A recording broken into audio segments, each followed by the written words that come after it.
Hello dear student, स्वागत है आपका गायत्री विद्या मंदिर सांचौर के यूट्यूब चैनल पे। लास्ट क्लास तक मैग्नेटिक मोमेंट मैंने पढ़ा दिया था। आज बात करने वाले हैं मिश्र धातु की। तो मिश्र धातु क्या होता है कि दो या दो से अधिक धातुएं, जनरली दो धातुएं जब आपस में मिलती हैं, जनरली कहें तो उनको मिश्र धातु कहते हैं।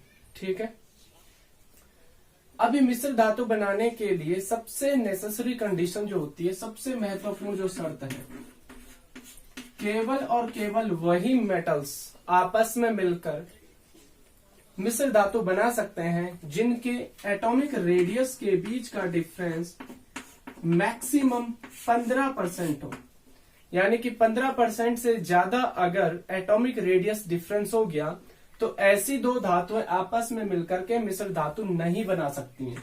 ठीक है, तो दो या दो से अधिक धातुएं जब मिलती है तो मिश्र धातु बनता है। और मिश्र धातु बनाने के लिए सबसे नेसेसरी कंडीशन क्या है? जहां पर आपका 15% से ज्यादा एटॉमिक रेडियस डिफरेंस नहीं होना चाहिए दो एलिमेंट्स या दो मेटल्स के बीच में।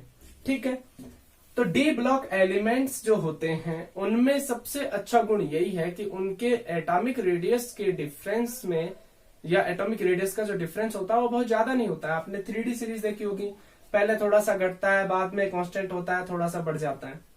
फिर आपने 3D से 4D में जाकर के देखा होगा, हल्का सा एटॉमिक रेडियस बढ़ता है। 4D और 5D के बीच में तो डिफरेंस ही नहीं पाया जाता है। देखा है आप लोगों ने, मैंने आपको एटॉमिक रेडियस के बारे में डिस्कस करके दिया है। तो ऐसा मैं आपको बता देता हूं कि जैसे कि कॉपर और जिंक है। अभी देखो, कॉपर 3D सीरीज का एलिमेंट है और जिंक भी 3D सीरीज का एलिमेंट है, यानी कि ये दोनों के दोनों डी ब्लॉक एलिमेंट्स।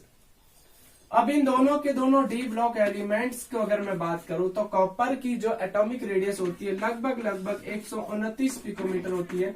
देखो, अलग अलग बुक में थोड़ा बहुत डिफरेंस तो होता है एटॉमिक रेडियस का, तो इससे माइंड मत करना, लेकिन डिफरेंस की बात चल रही है यहाँ पर। एटॉमिक रेडियस से मेरा मतलब है कि डिफरेंस कितना है, उससे मैं आपको बताने वाला हूं कि जैसे ये दोनों है कॉपर और जिंक, इन दोनों के बीच का एटॉमिक रेडियस डिफरेंस 129 और 139 पिकोमीटर दोनों की देख लो, तो 10 पिकोमीटर का डिफरेंस है।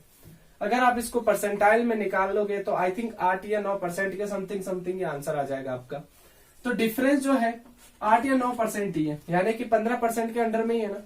तो मैं कह सकता हूं ये दोनों धातुएं मिलकर के आपस में क्या करती हैं, मिश्र धातु बना सकती हैं या नहीं बना सकती हैं? तो आप कहोगे बिल्कुल बना सकती हैं, क्योंकि इनके एटॉमिक रेडियस में डिफरेंस बहुत ज्यादा नहीं है और ये बिल्कुल बनाती भी हैं। ये दोनों धातुएं मिलकर के एक मिश्र धातु का निर्माण करती हैं, जिनको हम क्या कहते हैं, पीतल कहते हैं।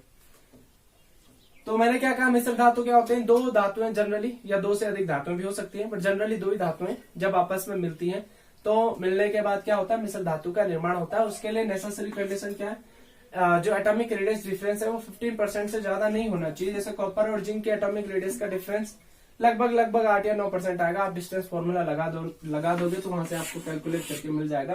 तो इन दोनों से एक मिश्र धातु बनती है जिसको हम कहते हैं पीतल बनती है इनसे। ठीक है, इसी प्रकार जिंक और टिन आपस में मिलकर के, जिंक और टिन, जिंक का एटॉमिक रेडियस होता है 139 पिकोमीटर और टिन का एटॉमिक रेडियस होता है 145 पिकोमीटर। तो 139 और 145 डिफरेंस ज्यादा नहीं है, मिश्र धातु बना सकते हैं, तो बिल्कुल बना सकते हैं। आई थिंक ये तो 4 या 5% का डिफरेंस ही है, तो 15% तक डिफरेंस होगा तब तक ये मिश्र धातु बना सकते हैं। इनसे कोई मिश्र धातु बनती है तो बिल्कुल बनती है। कौन सी मिश्र धातु बनती है? कांसा बनता है इनसे।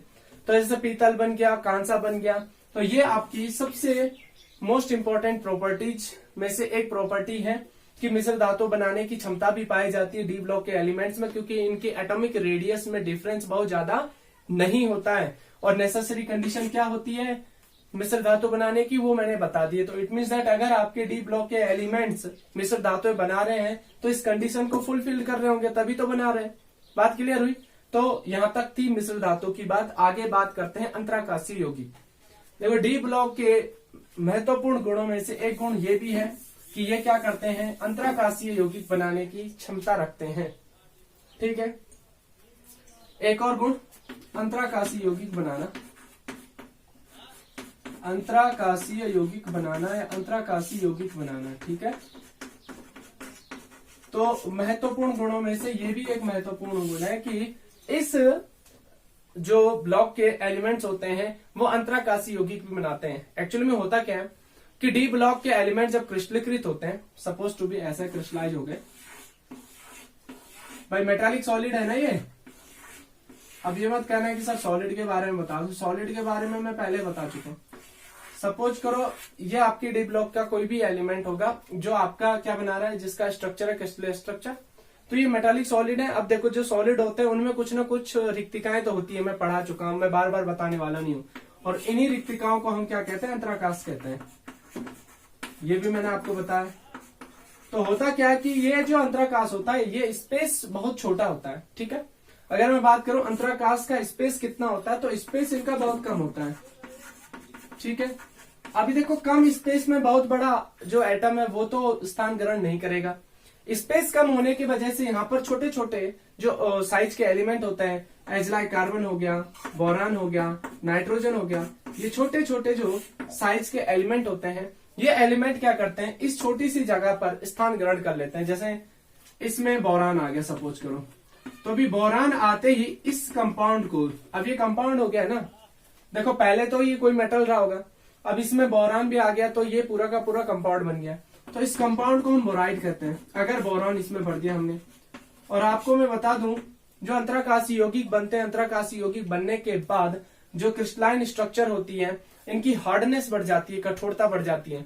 कुछ बोराइड इतने कठोर होते हैं कि ये डायमंड से भी ज्यादा कठोर हो जाते हैं कभी कभार, ठीक है। तो अब आप सोच रहे होंगे सर प्रकृति में पाए जाने वाला सबसे कठोर धातु, सबसे कठोर जो पदार्थ है वो तो हीरा है।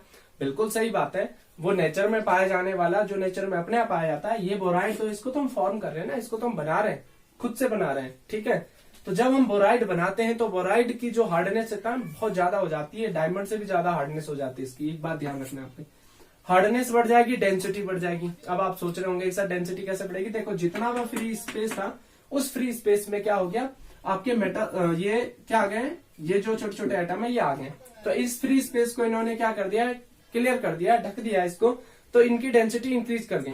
डेंसिटी इंक्रीज कर जाती है, पहली बात मैंने क्या बताई, हार्डनेस बढ़ जाती है, डेंसिटी इंक्रीज कर जाती है। क्या इनकी कंडक्टिविटी में कोई इफेक्ट आएगा, कंडक्टिविटी में कोई इफेक्ट नहीं आएगा, ठीक है। जो कंडक्टिविटी होगी वो रहेगी, उसमें कोई इफेक्ट नहीं आने वाला इनका, ठीक है। एक बात ध्यान रखना, तो कंडक्टिविटी अपरिवर्तनशील रहती है, घनत्व बढ़ जाता है, ठीक है। और अगर एक और बात कहूं मैं कठोरता, तो हार्डनेस भी बढ़ जाती है, क्योंकि देखो पहले तो इनमें कुछ स्पेस रहा होगा, अब वो स्पेस ढक गया है, उस स्पेस में कोई एटम आ गया तो ऑब्वियसली सी बात है इनकी कठोरता बढ़ जाएगी, और कठोरता बढ़ने के साथ साथ इनकी डेंसिटी भी बढ़ जाएगी, क्योंकि ये फ्री स्पेस घेर दिया है। तो अगर अंतराकाशी यौगिक क्यों बनाते हैं अगर पूछा जाए, तो ऑब्वियसली सी बात है हार्डनेस को बढ़ाने के लिए, डेंसिटी को बढ़ाने के लिए हम ये काम करते हैं, ठीक है। तो अंतराकाश यौगिक बनाने की क्षमता भी पाई जाती है, क्योंकि इनके इंटरस्टिशियल पोजीशन पर क्या होते हैं, कुछ छोटे छोटे एटम आ जाते हैं, क्योंकि इनके अंतराकाश का स्थान बहुत छोटा होता है, इसलिए छोटे ही एटम आ सकते हैं, बड़े एटम नहीं आ सकते हैं, ठीक है, ध्यान रखना है। तो एक गुण मैंने आपको मिश्र धातु बताया, दूसरा गुण मैंने आपको अंतराकाशी यौगिक बता दिया है। तो अगर लिखने को कहा जाए कि कैसे लिखोगे, तो आप लिख सकते हो डी ब्लॉक के एलिमेंट्स की जो क्रिस्टलाइन स्ट्रक्चर होती है, उन स्ट्रक्चर में छोटे छोटे स्पेस, थोड़ा थोड़ा स्पेस रह जाते हैं, उन स्पेस को हम अंतराकाश कहते हैं, जिनमें स्पेस बहुत कम होता है, और उस कम स्पेस में छोटे छोटे एटम क्या होते हैं, स्थान ग्रहण कर लेते हैं, लाइक बोरान, कार्बन, नाइट्रोजन, जिसकी वजह से इनकी हार्डनेस बढ़ जाती है, घनत्व क्या हो जाता है, बढ़ जाता है, कंडक्टिविटी में कोई चेंजिंग नहीं आता है। ऐसे यौगिकों को हम क्या कहते हैं, अंतराकाशी यौगिक कहते हैं, ठीक है। तो सेकंड प्रॉपर्टी जो आज की मैंने बताई है वो अंतराकाशी यौगिक